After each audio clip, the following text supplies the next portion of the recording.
Hey guys, we're on topic 2.2, the rise of the Mongols.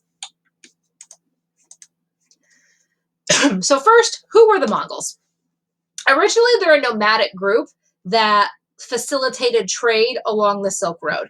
Around the year 1000, we would actually see some droughts and dry weather forcing Mongols to band together and eliminate competition. And these new groups were organized in a hierarchical system that was headed by a single ruler called a Khan, but all decisions had to be ratified by a council of powerful leaders. And larger Mongol groups actually demanded and received tribute in goods and slaves from less powerful groups. The various Mongol groups formed complex federations that were often tied together by marriage alliances. And women actually had a number of rights in Mongol society. Women from prestigious families played a role in important negotiations among alliances, not only just through marriage, but actually trying to broker an alliance. And wives and mothers of rulers would actually manage state affairs in between the death of a ruler and the selection of their successor. The seasonal movements of the Mongols, because they are nomadic, brought them into contact with Christianity, Buddhism, and Islam, among others. And the Mongols accepted religious pluralism. The Mongol Khans were thought to communicate and represent the sky god, who transcended all cultures and religions. And Khans were actually seen as universal rulers who transcended and used the various religions of their subjects. So we'll be focusing on how the Mongols were a typical pastoral society, but also how Genghis Khan managed to create a massive land empire before his death. And then, of course, what happens after he dies. Between 1206 and 1234, the leadership under Genghis or Chinggis Khan and his successors, the Mongols were able to conquer first all of northern China and then eventually the southern Song. During this period, the Mongol realms were united because of the Khans of the Golden Horde, the Chagatai dominions of Central Asia, and the Ilkhanate all recognized the authority of the Great Khan of Mongolia, in this case, Genghis Khan. And Genghis Khan was known to be a brutal ruler who led by example. His reputation for brutality made him a legend, to the extent that if he invaded a city and the people just laid down their weapons and kind of curled up on the ground like a little cocktail shrimp, they got to live. But if this city fought back, his rule was if your head comes above the wagon wheel, your head has to come off. And he would wipe out cities that fought back, to the extent that some regions never actually recovered from Mongol brutality. Basic rule of thumb, pay your taxes and you'll be fine. So his reputation is incredibly accurate. He is one of the greatest warriors in history, but he is one of the most brutal warriors in history. Under him, though, there was a uniform legal code. The military was reorganized. There were policies on how to integrate conquered people. In 1234, the Southern Song still ruled parts of China, but they were threatened by the Mongols. And eventually, all areas that you'll see in just a few minutes would end up under Mongol control, specifically most of East Asia, Central Asia, Northern Asia. And we'll talk about what areas the Mongols could never actually conquer either. You also need to know that the Abbasid capital was Baghdad. It's a walled city, and the Mongols destroyed it. Because one thing the Mongols also did, guys, is they incorporated technology and ideas that were useful to them. And they really didn't care where those ideas came from. If it was beneficial, they took it. Historians have pointed out a number of factors, guys, that have allowed the Mongols to conquer such vast territories. Superior horsemanship, better bows, a technique of following a volley of arrows with a deadly cavalry charge. Yeah, that's them. That is totally them, y'all. But also their ability to learn new military techniques and adopt that technology, and then incorporate non-Mongol soldiers into their army.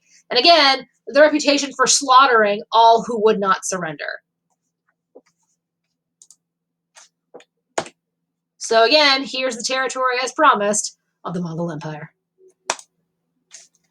So when Kublai Khan declared himself the Great Khan, the other Mongols actually refused to accept him. So Kublai transferred his court to China, and he founded the Yuan Empire. Now, Kublai is the grandson of Genghis Khan, and he was never supposed to be the Great Khan. He's the fourth son, and he sort of battled his way to the top.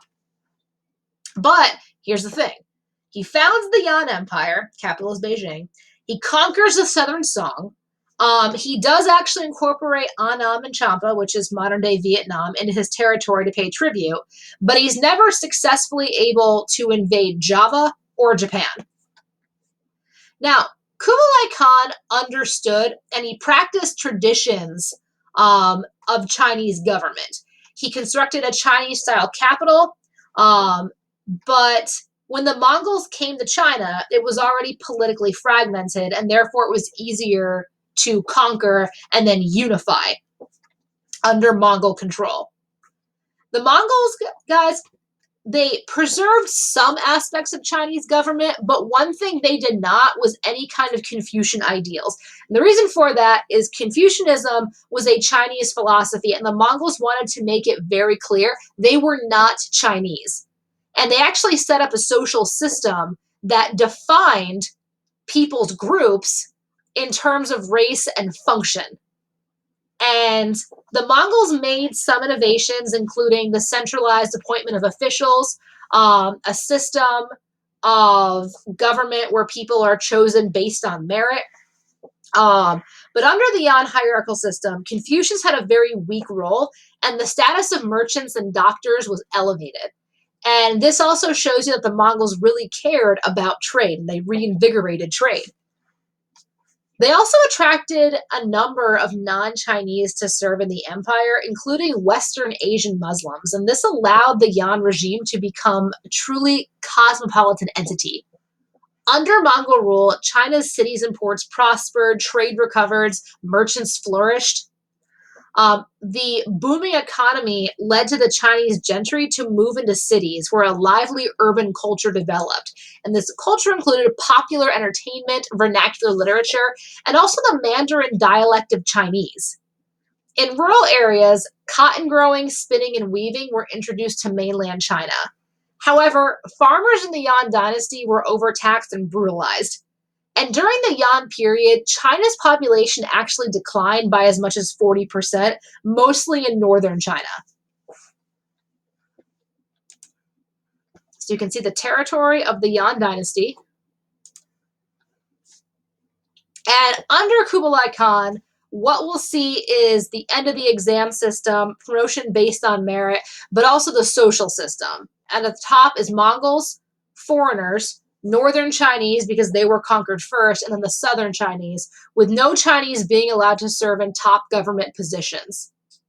And again, the encouragement of foreign trade and foreign merchants to live and work in China. This is actually where Marco Polo will come into play. We'll see the Pax Mongolica, or Mongol peace, beginning. There's one thing I do want to bring up. So if you've ever seen Star Wars The Phantom Menace, and I think we can all agree that it is the greatest on-screen travesty since Mariah Carey and Glitter. The only saving grace to this was Queen Amidala's wardrobe. And I just remember being in 4th grade, I'm like, wow, her wardrobe is so cool. But here's what I didn't know. Her wardrobe is actually inspired by the traditional attire of noble Mongolian women. And you can see with the makeup on the face. So the makeup was, the inspiration for that was taken, but also these beautiful headdresses, this amazing embroidery, guys, the colors. This is where that came from. I just wanted you to know that. All right, again, Marco Polo. So with overland trade, the Mongol conquest opened trade up, and it brought an unprecedented commercial integration of Eurasia. Some good things, some bad things. Bad things being the bubonic plague. But the growth of long-distance trade led to significant transfer of military and scientific knowledge among Europe, the Middle East, China, Iran, and Japan. And it also stimulated European ambitions to find an easier route to Asia. Guys, this is history. Everything has a cause and effect. They've got the introduction of gunpowder, the printing press, pasta, and naval technology being brought into Europe by Marco Polo, who traveled through China from 1271 to 1295. But again, this is where we're going to see the spread of the plague. It came from the Mongol Empire, spread along the Silk Road into Central Asia to Kaffa, where it then hit the Mediterranean world and the rest of Europe. In Yan China, intermarriage between Mongols and Chinese was forbidden. Buddhism was promoted, Taoism was supported, but Mongol women refused to adopt Chinese customs. They retained their influential status, and they also refused to bind their feet. And the Mongol men also actually outlawed Mongol women to do this because the Mongols were horseback riders. If you had your feet bound, you couldn't ride a horse. So again, all of the empires. All right, the Mongols and Islam. So we're going to talk about where Islam spreads and the power that it has as it takes technology with us. But we're going to save that for our next podcast, and we'll talk about the Ilkhan and the Golden Horde. Thanks for listening, guys. Cheers.